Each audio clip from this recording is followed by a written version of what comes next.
استحصالات موسیقی از استودیو فرندز گروپ پروداکشن.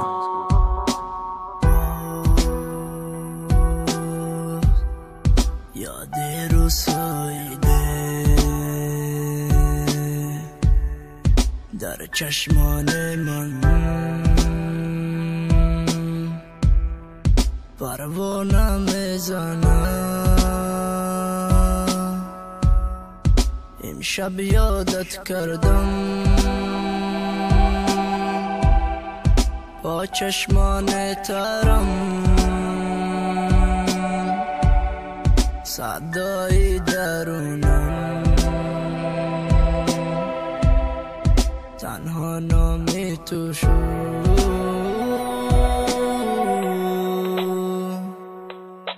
یادت کردم عشق اولین آب چشمم، یادت کردم این دنیا غرقی قطره اشکم شد و هیچگاه به وفا نبودی تو کنارم. یادت میکنم اما امشب یادی دیگر دارم.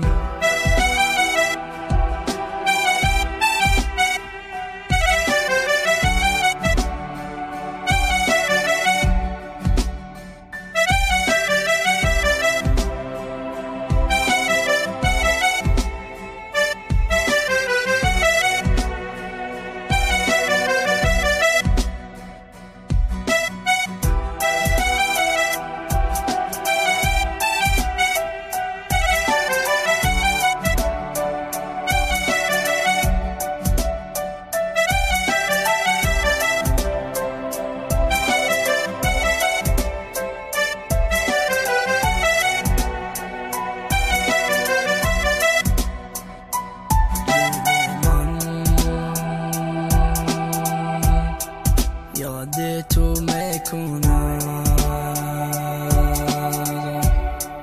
وقتی که میبینم آسمان نالم رو.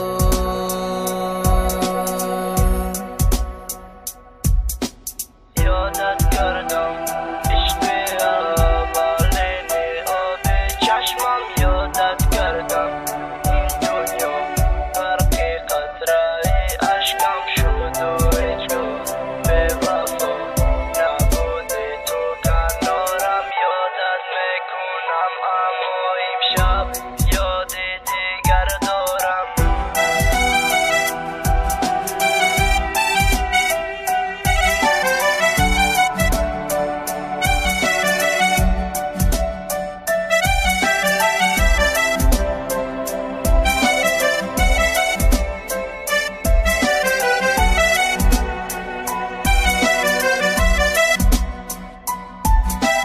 یادت کردم عشق اولین آب چشمم، یادت کردم این دنیا غرقی قطره اشکم شد و هیچگاه به وفا نبودی تو کنارم. یادت میکنم اما امشب یادی دیگر دارم.